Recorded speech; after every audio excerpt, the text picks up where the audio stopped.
नमस्ते बच्चों। मृदुला सिन्हा के उपन्यास जो मेहंदी के रंग की चर्चा में आगे बढ़ते हैं। हमने देखा कि दद्दा जी ने जो संस्था अपाहिजों के सेवार्थ बनाई है, उसमें उस संस्था को उन्होंने एक पावन मंदिर बना रखा था, जहाँ प्रवेश करने से किसी के भी जो धुंधले विचार हैं, गंदे विचार हैं, वो धुल जाते और जहाँ सेवा ही सेवा का भाव मचलता था। सेवा स्वयं से प्रारंभ होकर दूसरों तक पहुँचती थी और दरअसल जो अपनी सेवा नहीं कर सकता वह दूसरों की क्या करेगा, इसी भाव पर उनका वो टिका हुआ था, भाव टिका हुआ था। उस पवित्र भूमि के टुकड़े पर प्रवेश करते ही लूला लंगड़ा भूल जाता कि वह लूला लंगड़ा है और जब स्वयं सबल पुष्ट व्यक्ति की भूमिका बड़े मनोयोग से निभाता तो उसे अपने स्वयं के जीवन के प्रति सम्मान का भाव पैदा होता। यानी सब सपने अपने में और सब में लीन रहते। यही कारण था कि उनमें कोई प्रतिस्पर्धा, ईर्ष्या, द्वेष, प्रतिकार, प्रतिशोध के भाव नहीं थे। तो इस तरह का कार्य रूप उन्होंने उस संस्था में बना रखा था और यही सबके प्रति सम्मान का भाव था। वहाँ इन भावों को किसी ने अत्यंत एकांत में मन के धरातल पर संजो रखा था कि सबके प्रति सम्मान रखना और हम सभी एक दूसरे के प्रति अपने भीतर सबलता हमें बनाकर रखनी है। जब भी कभी जैसे एक प्रकरण में आया कि शर्मा जी जब यूनुस मियाँ के प्रति क्रोध उत्पन्न करते हैं कि जब उसे लेने गए थे और यूनुस मियाँ ने किस तरह से शर्मा जी के साथ दुर्व्यवहार किया था, तो उसी में क्रम में ये आया था कि शर्मा जी ने अपने उसको यूनुस मियाँ को जब गुस्से में कहा था कि मैं कहूँगा उन्हें अपाहिज कहूँगा, इनमें से बहुतेरे अपाहिज होते हैं, तुम सत्य पर क्यों पर्दा डालते हो। तो उस पे क्रोध करते हुए दद्दा जी जब कहते हैं एक पंक्तियों में कि बंद करो बकवास शर्मा, बंद करो, मेरे सामने इन्हें अपाहिज मत कहो, सारी दुनिया अपाहिज है शर्मा, सारी दुनिया।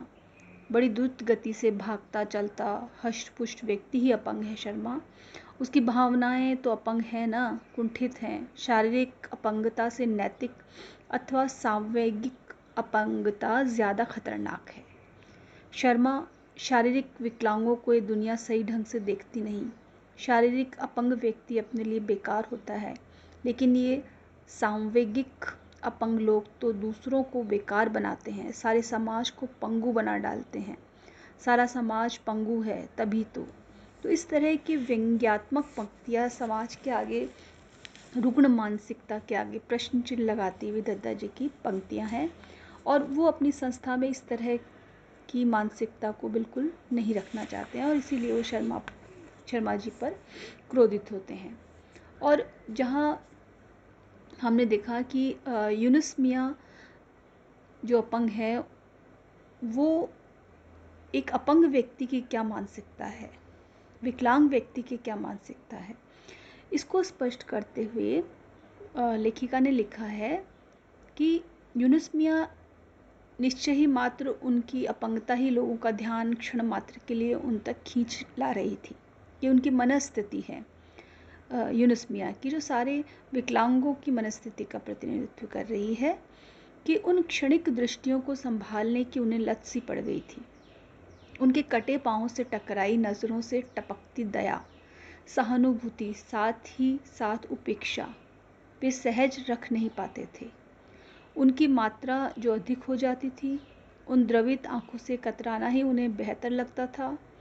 उन भावों में सनी शाब्दिक अभिव्यक्ति से तो और भी चिढ़ हो गई थी उन्हें, उनका स्पर्श मात्र चुभता था। तो ये विकलांग व्यक्ति की मानसिकता है कि उन्हें किसी भी दूसरे जो स्वस्थ व्यक्ति हैं, जो सबल व्यक्ति हैं, उन वो जब उनके प्रति दया भाव, सहानुभूति भाव दिखाते हैं तो उन्हें अपनी कमज़ोरी का एहसास होता है, अपने विवशता का एहसास होता है, जो उन्हें अपने सम्मान से गिरा देता है। तो ये भाव हम नहीं समझ पाते हैं। समाज का सामान्य वर्ग है वो इस भाव को नहीं समझ पाता है। इसी क्रम में हम देखते हैं कि जब दद्दा जी और शर्मा जी की वार्तालाप चल रही है और शर्मा जी दद्दा जी से पूछते हैं कि तुम अपनी संस्था को रजिस्टर्ड क्यों नहीं कराते, कितनी बार कहा कि एक ट्रस्ट ही बना लो। तो दद्दा जी उनके इस प्रश्न को सुनकर, उनकी जो मनस्थिति है, जो उनके जीवन के सिद्धांत है, उसे लेकर वो दद्दा जी कहते हैं कि तुम्हें सरकार, शर्मा जी प्रश्न करते हैं कि तुम्हें सरकार से सहयोग लेने में ऐतराज़ ही क्या है, आखिर सरकार की इतनी सारी कल्याणकारी योजनाएं तुम्हें फजूल ही लगती हैं। तो उसी में तुम्हारा काम इतना नेक है, समाज के लिए उपयोगी है, कल्याणकारी है, तो रजिस्टर करवाकर समय समय पर सरकारी अनुदान लेने में क्या हर्ज है। सरकार से रुपए लेकर मैं तुम्हें तुम्हारे सहयोगियों को गुलछर्रे उड़ाने का सुझाव तो नहीं देता। संस्था के लिए अच्छी खासी रकम तो अब दादाजी झल्लाते हुए कह रहे हैं, रुपए रुपए, रजिस्ट्रेशन, स्वीकृति, आखिर इनके बगैर कोई सामाजिक कार्य नहीं चल सकता क्या? चल क्यों नहीं सकता? तुम्हारी संस्था की तरह ही कुएं का मेंढक बनकर, कोई नाम न जाने कौन चला रहा है, किसका भला हो रहा है। जानना, प्रचार प्रसार, नाम, मुझे तुम लोगों का ध्येय नहीं समझ में आता। आखिर हमारे यहाँ से प्रतिवर्ष इतने लोग अंग लगवा कर जा रहे हैं, क्या वे हमारे प्रचारक नहीं? और हमारे प्रचार का उद्देश्य क्या हो? मात्र इतना ही ना कि अधिक से अधिक अपंग लोगों के अंग लग सके। तो यह हो रहा है, धीरे धीरे होगा ना, पहले कुछ कर गुजरने तो दो।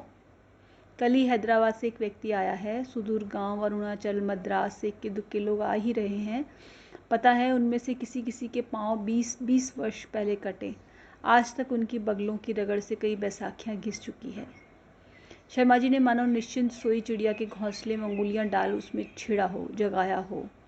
दादाजी बोले, हम लोग इसीलिए तो इस काम को अधिक से अधिक सस्ता बनाने की कोशिश कर रहे हैं। एक पाँव बनने में मात्र 250 रुपये लगते हैं, और पता है इसी देश की अन्य संस्थाओं में कितना समय और कितने पैसे लगते हैं।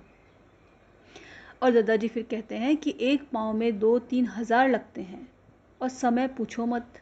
आखिर 20-20 साल से बैसाखियाँ लिए क्यों बैठे हैं लोग? क्या उन्हें उनसे प्यार है? नहीं शर्मा, नहीं, अभी तक वैसी संस्थाओं में उनका नंबर ही नहीं आया। हिंदुस्तानियों के लिए कुछ भी बने वह सस्ता, सुंदर और सुलभ होना चाहिए। दुर्लभ चीज़ों को गरीबी रेखा से नीचे बैठी असंख्य जनता कैसे प्राप्त कर सकेगी?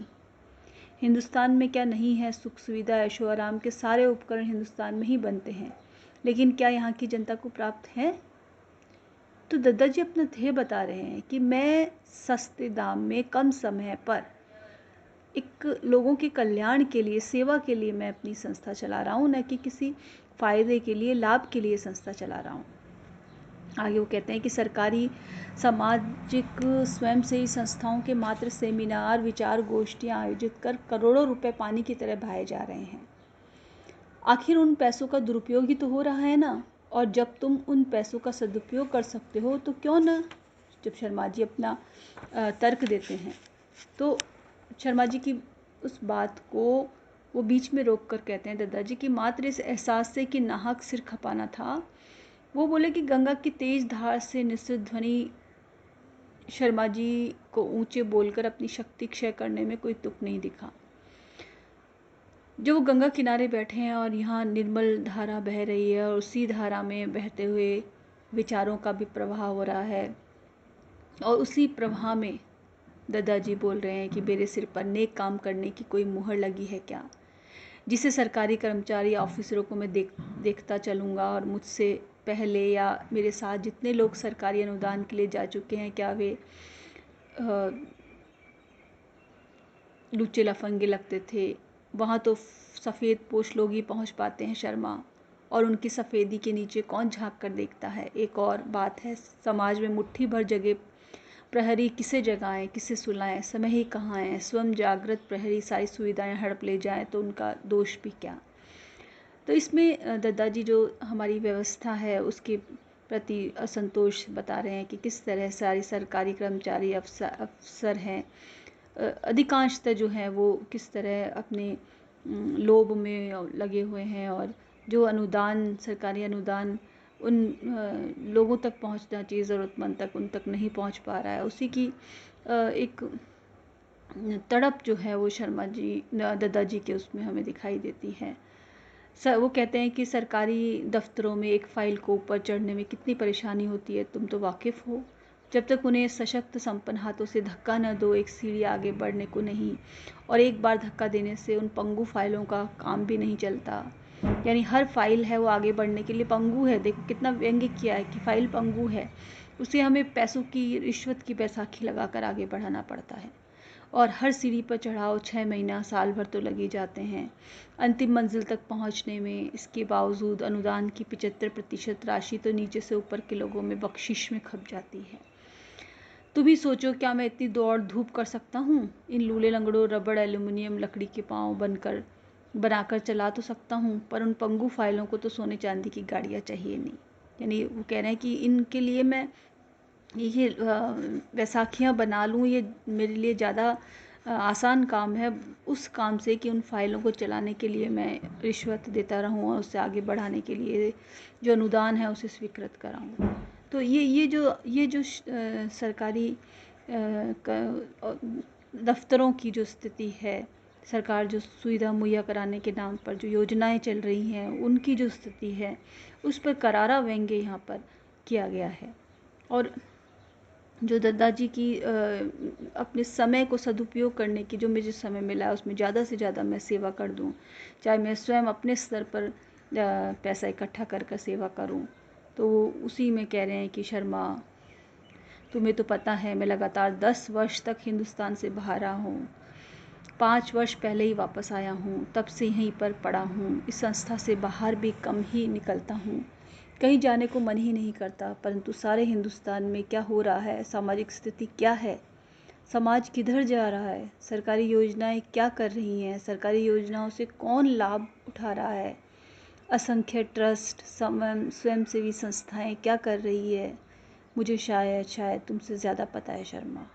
तो ये जो दर्द है दद्दा जी का, और जो ये अकुलाहट है, ये जो अंदर से बेचैनी है कि कुछ नहीं कर पाने की, जो किस तरह से सरकारी योजनाओं की धज्जियाँ उड़ रही हैं और जो लाभ जिन्हें मिलना चाहिए उन्हें नहीं मिल रहा है, उसी में वो दादाजी कहते हैं कि शर्मा जी, मेरे पास देश के कोने कोने से लोग आ रहे हैं जो तुम्हारी सामाजिक सरकारी व्यवस्था की चक्की से पिस पिस कर निकले होते हैं। अधूरे पैर पर चलते व्यक्ति को जीने में जो कठिनाई आती है, दोनों पैर पर चलता व्यक्ति उन्हें नहीं महसूस कर सकता। ये बहुत ही व्यंग्य हुआ है कि जिसके खुद की पीर बेवाई नहीं पट, वो उसकी पीड़ा को नहीं समझ सकता है। आपको खुद को चोट होगी तभी आप उस चीज़ को समझ पाओगे।